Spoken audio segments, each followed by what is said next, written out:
Hello जी, अस्सलाम वालेकुम। आज हम इस लेक्चर में देखेंगे कि हम आपको बेसिक जो है अलिफ बे की बेसिक जो हरूफ ताजी है वो सिखा दें।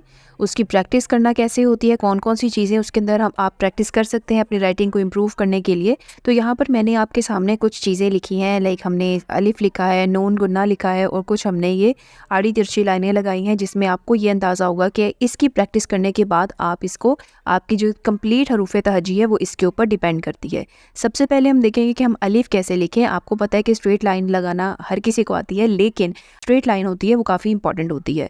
अब ये देखें, मैंने ये एक लाइन जो मेरे पास एक नॉर्मल ब्रॉड लाइंस वाली कॉपी है, उसके ऊपर मैंने 3 लाइंस लगाई हैं दोनों लाइंस के दरमियान में। अब ये है कि हमने जो दरमियान वाला डॉट लगाया है उसका हाफ लेना है, ठीक है, उसको ऊपर की तरफ हाफ लेना है, नीचे की साइड पे नहीं। अब जैसे हम ऊपर लेंगे उसके हम बिल्कुल छोटी सी स्ट्रेट लाइन ड्रॉ करेंगे और उसको नीचे से कर्व दे देंगे, जस्ट लाइक दिस। आप देखें मैंने ये कर्व बनाया और इस तरीके से ये लाइन के ऊपर भी हो सकता है और ये लाइन के नीचे भी हो सकता है। दोबारा से देखें कि एक स्ट्रेट लाइन है और उसके बाद मैंने कर्व बना दिया है। यहाँ पर मैं अब आपको ये बताऊंगी कि लाइन के नीचे जो नून होता है वो भी सही होता है और लाइन के जो ऊपर नून होता है, क्योंकि कैलीग्राफी में हम लाइन से नीचे भी लिखते हैं और लाइन से ऊपर भी लिखते हैं, ठीक है। तो अगर हम उर्दू की राइटिंग में कॉपी के ऊपर काम लिखें, पैराग्राफ लिखें, तो हम अक्सर जो है वो लाइन से नीचे भी राइट कर देते हैं, तो दोनों तरीके से सही होता है। यहाँ पर मैं आपको लाइन के ऊपर भी लिखना सिखा रही हूँ और लाइन से नीचे भी। इसकी एक साइड जो है वो लंबी होती है और दूसरी साइड यानी कि लेफ़्ट साइड इसकी छोटी होती है नून की, और नुक्ता जो है वो बिल्कुल दरमियान में आता है। आप देखें दोबारा से, हम पहले आपने इसी से हम सीन भी बना सकते हैं और इसी से हम आइन या गाइन भी बना सकते हैं, क्योंकि नून गुन्ना जो होता है वो सबसे इम्पॉर्टेंट होता है उर्दू राइटिंग में, हरूफ तहजी में। इसी तरीके से अब अगर आप आगे देखें, पहले हम स्ट्रेट लाइन करेंगे, उसके बाद ये नून बना दिया हमने, और उसके बाद ये जो तीन हमने जोड़ डाले हैं ये इम्पॉर्टेंट है आपकी उर्दू राइटिंग करने में, यानी तोड़ जोड़ करने में।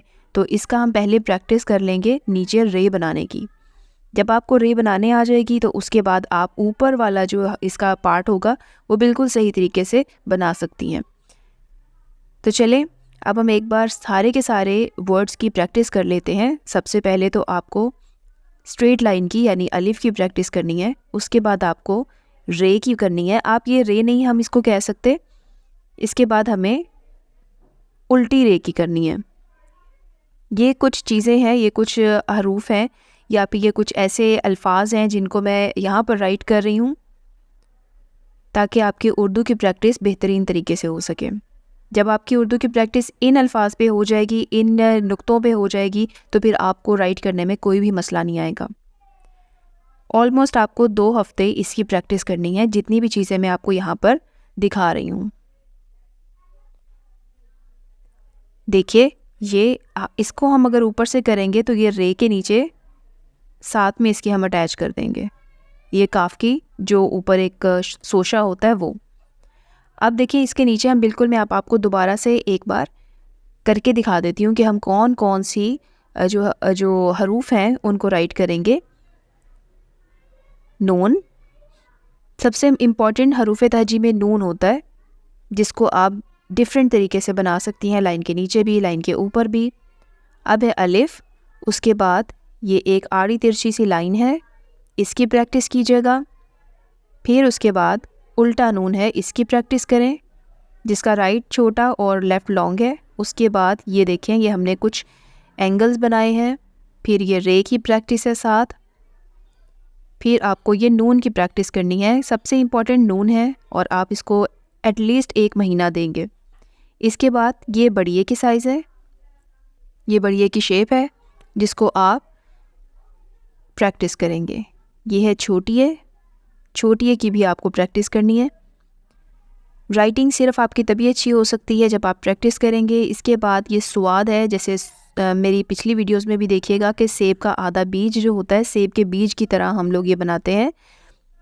और ये जो मैं हवा में कर रही हूँ, हवा में मैं सोशे बना रही हूँ, ये आपको सीन और शीन बनाने के बहुत ही काम आएंगे। इसके बाद हम ये हमज़ा राइट करेंगे, जैसे मैथ में 4 होता है इसी तरीके से हम उर्दू में हमज़ा की छोटी शक्ल लिखेंगे। अगर आप मेरी प्रीवियस वीडियोस में देखें तो आपको पता चलेगा कि डिफरेंट लफ्ज़ों की डिफरेंट अशकाल होती हैं। और ये हम एक और बना रहे हैं शक्ल, ऊपर से ये फिल होगा। आई होप आपको ये वीडियो काफ़ी इंटरेस्टिंग लगी होगी, और मज़ीद इस तरह की वीडियोस देखने के लिए मेरे चैनल को सब्सक्राइब कर लीजिएगा, ताकि मैं मज़ीद लिखने की टिप्स एंड ट्रिक्स आप तक पहुंचाती रहूं।